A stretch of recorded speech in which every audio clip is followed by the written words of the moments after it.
Alright, Shalom. First of all, I just want to start this lesson off by giving all the praise, honor, and glory unto Yahweh, Ba'ashem Yahushai, Ba'ashem Rakakwadash.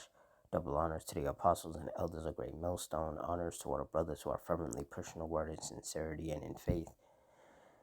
And Shalom to all the sincere believers. Now, this lesson is going to be based on the wildfires that are taking place in Canada. So, through the Spirit, I'm going to read this article, get some precepts, and Lord's will, you're edified. It says more than 90 wildfires are out of control in Canada. Canada was battling 175 wildfires on Friday, of which 95 were uncontained, prompting evacuations and a military response. Officials warn that worse is possible. It's lucky that worse is probably still yet to come. Said dozens of enormous wildfires have erupted across Canada, already forcing 21,000 evacuations and spewing toxic smoke into the air. The provinces of Manitoba and Saskatchewan have both declared a state of emergency as several separate blazes raged out of control. Canada's Prime Minister Mark Carney is sending in the military to help move residents and fight fires in Manitoba, where 17,000 people have been forced to evacuate.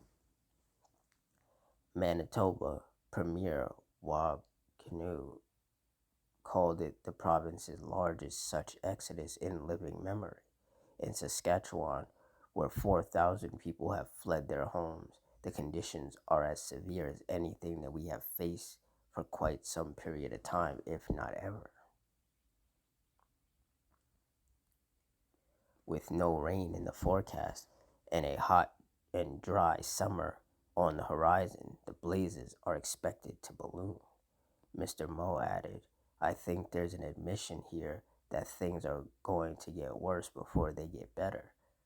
Much of the country is currently exceptionally dry and warm. On Friday, 175 fires were burning, of which 95 were out of control, according to the Canadian Interagency Forest Fire Center. In recent years, Canadian fires have billowed dirty smoke across North America, famously spreading ominous orange-tinted skies and filthy air across New York in 2023. Yeah, and I remember that because back in 2023, when those wildfires happened in Canada, because I live in New York, I remember I was in the hospital and I was looking out the window and the sky was orange. And at first I didn't know why it was like that. And then I found out that there was fires in Canada and there's like all the smoke and whatnot was causing that. And I was like, oh, yeah, so yeah, I remember that very clearly. It says air quality in Arrowhead, Minnesota is deemed unhealthy for people and animals sensitive to pollution and other airborne particles, according to the Environmental Protection Agency's Air Now page. Daniel Swain, climate scientist and meteorologist at University of California, Los Angeles, said smoke from Canada was already visible in the western U.S. state of Colorado today, carried by favorable winds. The intense fires early in the year will likely have knock-on effects in the U.S. later this fire season, he warned. The countries share firefighting resources and will likely have to battle strong wildfire seasons at the same time later this year, creating competition for supplies. This challenge will be compounded by recent severe cuts to emergency response, wildland firefighting, and weather prediction by the Trump administration. In response, White House spokeswoman Abigail Jackson described Mr. Swain as a longtime Democrat donor who has spent hundreds of dollars supporting liberal politicians, including loser Kamala Harris, with radical climate policies that the American people have repeatedly rejected.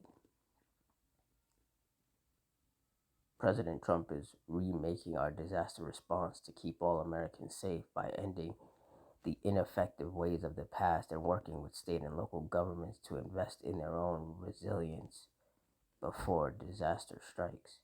Figures from the Federal Election Commission showed Dr. Swain's contributions since 2018 add up to less than $1,000.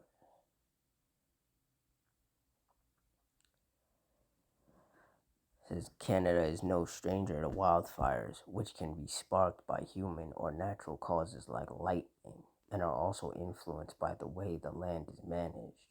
But climate change is creating more fuel for them as hotter air dries out the land. Fire friendly weather that created exceptional blazes in eastern Canada in 2023 was made at least 7 times more likely by climate change, scientists at World Weather Attribution found. Justin Murray, CEO of Water Aid Canada, told Sky News the growing scale and severity of wildfires in Canada are a stark reminder of our changing climate. He said the fires threaten air quality, displace families, and stretch essential services to breaking point, often contaminating water sources and cutting off communities from safe water. And all of this, as I've been saying, is judgment from the Lord. The Heavenly Father is bringing judgment on this earth. And more importantly, the Lord is letting it be known that He's about to visit these Edomites, these so called self proclaimed white people in particular. Like the whole world is going to get judged because there's wicked people all over the world, you know. And the Israelites, the Lord's chosen people, are scattered throughout the world. We're like prisoners all throughout the world.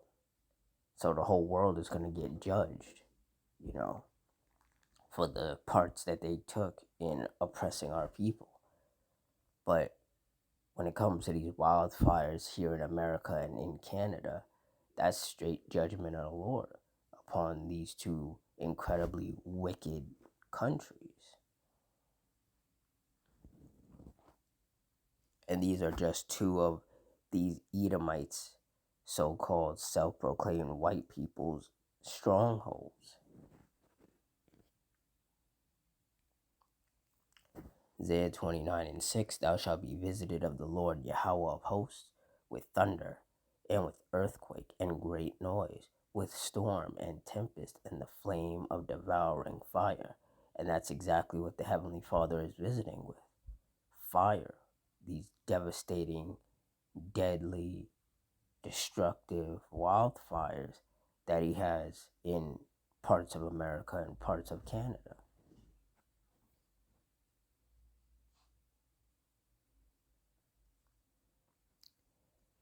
Ecclesiasticus 39:28, there be spirits that are created for vengeance, which in their fury lay on sore strokes. In the time of destruction they pour out their force and appease the wrath of him that made them.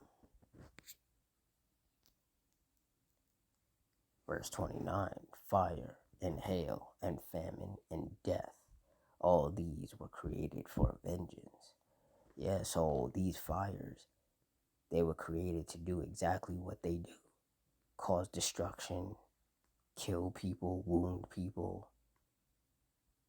force people to evacuate, just send plumes of smoke into the atmosphere. Just basically causing a lot of chaos. That's the judgment and the vengeance of the Heavenly Father being manifested. Luke 21:22, for these be the days of vengeance, that all things which are written may be fulfilled. And the Lord sending flames of devouring fire is something that's clearly being fulfilled. And people can blame global warming, they can blame climate change, but ultimately this is the vengeance and the judgment and the wrath of the Lord being manifested in the form of these devastating and potentially deadly fires. Same with the storms and tempests, the rain, the hail, the lightning, the tornadoes, the hurricanes, the volcano eruptions, the earthquakes. All of these things are the judgments of the Lord. because the Lord is angry. He's angry with the wickedness that has been taking place on this earth. And he's using all of these different forms of judgment to punish these wicked people.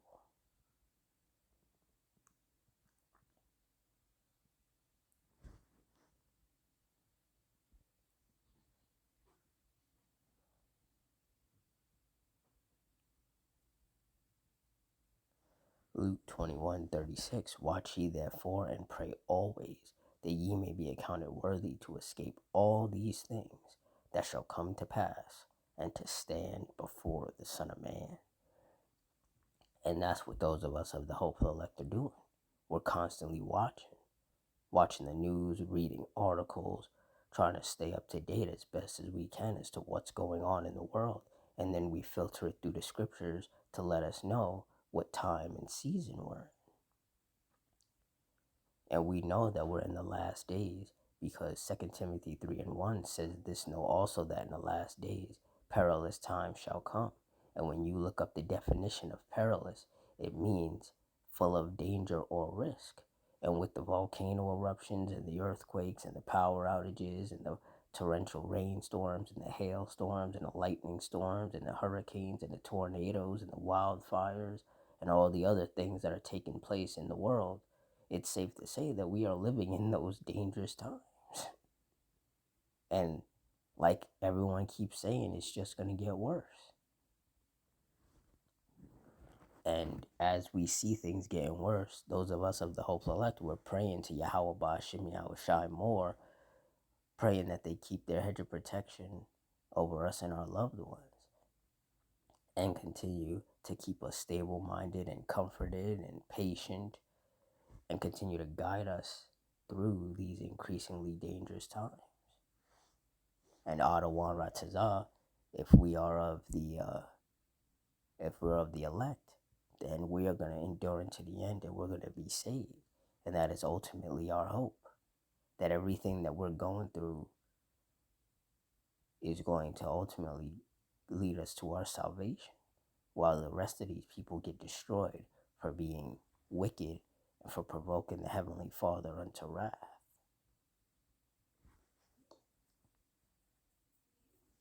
And we also have to remember that these wicked kingdoms like America and Canada, they have to be destroyed because of all the wickedness, all the atrocities, all the bloodshed that has been done on these lands, particularly by these so-called self-proclaimed white people who biblically are known as the Edomites. So you can see that these leaders in these countries like America and in Canada, they know that things are going to get worse. They know that the fires are going to get worse and the storms and tempests. And they're already talking about how, the more intense and the more frequent these storms and tempests and fires are, the harder it is to fight it or to deal with it, because their resources to help people get stretched too thin. The fires, there's too many fires. Like they said in Canada, there's like 175 fires. Like they can't handle that. They don't have enough manpower for that. And like they said, there's no rain in the forecast to help. It's like the Lord is really making it difficult because that's his judgment. See, these Edomites, they went around slaughtering and colonizing and enslaving, and now they got to pay for that. And one of the ways that the Lord is going to make them pay is them having to watch these kingdoms that they've conquered, that they've colonized, burn via these fires that they can't put out. When the Lord sends hurricanes and tornadoes that destroy these towns, the government doesn't have the funding to help rebuild.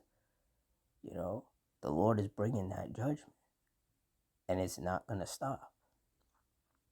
Like it says in Isaiah 48:22, there is no peace, saith the Lord Yahweh, unto the wicked. Like it says in 2 Ezra 8:50, for many great miseries shall be done to them that in the latter time shall dwell in the world, because they have walked in great pride. And nobody walks in greater pride than these so-called self-proclaimed white people. They really boast and brag about the fact that their ancestors committed countless atrocities and crimes against humanity. They really act like that's something to be proud of, because they don't understand that there's a great recompense for that. There's a great judgment and punishment that's coming for them for what their ancestors did.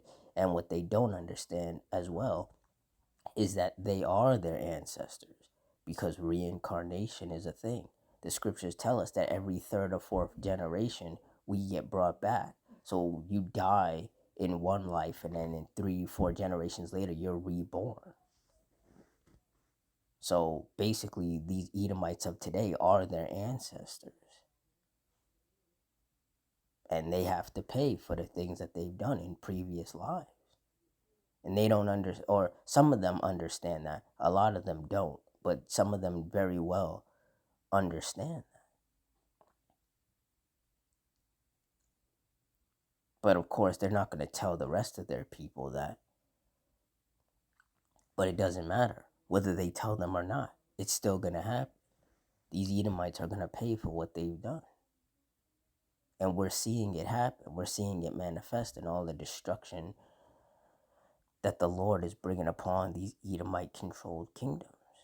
And it's a beautiful thing to see. And Thawada Yahweh Shem Yahushai for allowing myself and all the sincere brothers and sisters to be alive in this time to witness the downfall of our enemy.